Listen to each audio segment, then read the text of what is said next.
So here's the 14th Doctor's sonic screwdriver as recently released by Character Options. It, does the 11th Doctor thing, going up and down. I like that. It's quite fun. And I also like how they have the light on the actual, base, the switch thing that goes up and down, rather than it being a separate switch. That's really fun. It allows you to actually be quite immersed in the tools of it all. It's quite well made. I like the chrome look on it. It's not very flat. It has a clicky thing at the base. It goes up like the 11th Doctor thing. And something I recently learned is if you unclip it here, you can actually change the lights and some of the settings. So, it goes green like the 11th Doctor. It's really loud for some reason. I'm not a fan of that. But you can also change it to like light green, which is more like a yellowish, and it kind of sounds like the 13th Doctor's sonic. And you can even do it a red one. That's personally my favorite, but it seems the loudest of them all, annoyingly. But yeah, I think it's like a great little touch that you can do these little extra features, and it gives it more range. So you can change it back and forth, and it's not just the blue.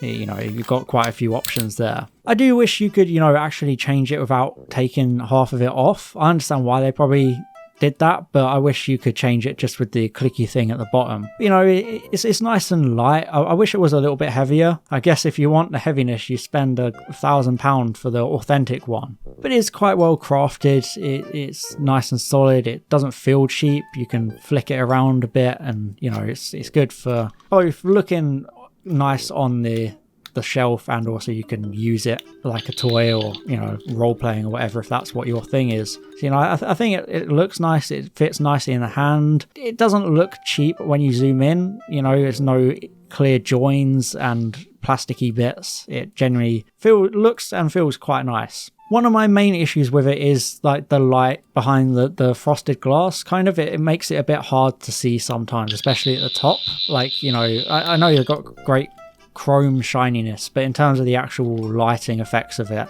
the middle part lights up great, but then the top, as you can see, it doesn't really show as much, which that's a bit disappointing. But I really like how well it's crafted, and they've so much little attention to detail to it. Because, you can see even at the base how it all lights up, but then at the tip, it doesn't look as good, in my opinion. It's harder to actually see the light up unless you're looking directly down at it. For like £30, I'm not quite sure if it's really worth it, but I guess, in today's economy with inflation and everything, I guess it is worth it for the extra settings and, the collector's nature of it all. So yeah, I'm kind of mixed on the price, but for the product you're getting, it's decent, I'd say. And yeah, I tend to keep it on the red settings when I remember.